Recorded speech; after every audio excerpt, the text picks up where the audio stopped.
اعوذ باللہ من الشیطان الرجیم، بسم اللہ الرحمن الرحیم۔ تمام سننے اور دیکھنے والوں کو السلام علیکم۔ دوستو، آج میں آپ کے سامنے حاضر ہوں ایک نئی ویڈیو کے ساتھ۔ حضرت سلطان باؤ رحمۃ اللہ علیہ کی ولادت کی یہ پہچان تھی کہ شیرواری کے زمانے میں رمضان المبارک کا مہینہ آیا اور آپ کا روزے کے اوقات میں والدہ کا دودھ نہ پینا اور آپ کی والدہ اور والد کا اس وجہ سے پریشان ہونا کہ آپ دودھ کیوں نہیں پیتے تھے اور افطاری کے بعد آپ دودھ کیوں پیتے تھے۔ دوستو، ویڈیو کو جاننے کے لیے ویڈیو کو شروع سے لے کے اینڈ تک ضرور دیکھیے، اور اگر ویڈیو اچھی لگے تو ویڈیو کو لائک کرنا نہ بھولیں اور ویڈیو کو شیئر ضرور کریں، کیونکہ اچھی بات دوسروں تک پہنچانا صدقہ جاریہ ہے۔ ایک گزارش بھی ہے کہ جو لوگ چینل پر نئے ہیں وہ چینل کو ضرور سبسکرائب کر لیں اور ساتھ ہی بیل آئیکن کو بھی دبا لیں تاکہ آنے والی مزید نئی ویڈیو آپ تک پہنچتی رہے۔ آئیے چلتے ہیں ویڈیو کی جانب۔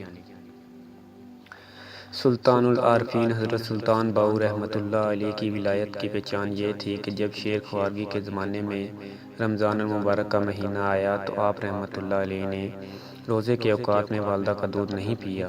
آپ رحمۃ اللہ علیہ کے والد بزرگوار حضرت بازید محمد رحمۃ اللہ علیہ نے گھبرا کر طبیب کو بلوایا تو طبیب نے معائنے کے بعد اپنے تجربات کی روشنی میں حضرت بازید محمد رحمۃ اللہ کو بتایا، بچے کو کوئی بیماری نہیں، کبھی کبھی یہ ہوتا ہے کہ بچہ بغیر کسی وجہ کے 24 گھنٹے دودھ نہیں پیتا۔ اگر اگلے 24 گھنٹے بھی بچہ دودھ نہ پیے تو پھر مجھے بتائیے۔ یہ کہہ کر طبیب چلا گیا اور سلطان العارفین حضرت سلطان باؤ رحمۃ اللہ علیہ نے دن بھر دودھ نہ پیا، اور جب افطار کا وقت ہوا تو حضرت بی بی راستی رحمۃ اللہ علیہ نے دودھ پلایا تو بڑے شوق سے پی لیا۔ اگلے دن بھی یہی واقعہ پیش آیا۔ حضرت بازید محمد رحمۃ اللہ علیہ طبیب کو بلوانے کے لیے جانے لگے تو حضرت بی بی راستی رحمۃ اللہ علیہ نے انہیں روکتے ہوئے فرمایا، آپ کا بیٹا کسی مرض میں مبتلا نہیں بلکہ اس کا روزہ ہے، اور کوئی روزے دار دن کے وقت کیسے کھا پی سکتا ہے۔ حضرت بی بی راستی رحمۃ اللہ علیہ نے حضرت بازید محمد رحمۃ اللہ علیہ کو تسلی دی اور کہا، دیکھنا یہ افطار کے وقت دودھ پیے گا، اور پھر ایسا ہی ہوا۔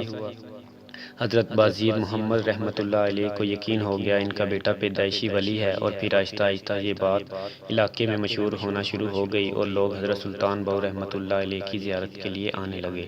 دوستو، جیسا کہ میں نے آپ کو بتایا تھا کہ اگر آپ کو ویڈیو اچھی لگی ہو تو ویڈیو کو لائک کرنا نہ بھولیں اور ویڈیو کو شیئر کرنا نہ بھولیں، کیونکہ اچھی بات دوسروں تک پہنچانا صدقہ جاریہ ہے۔ شکریہ۔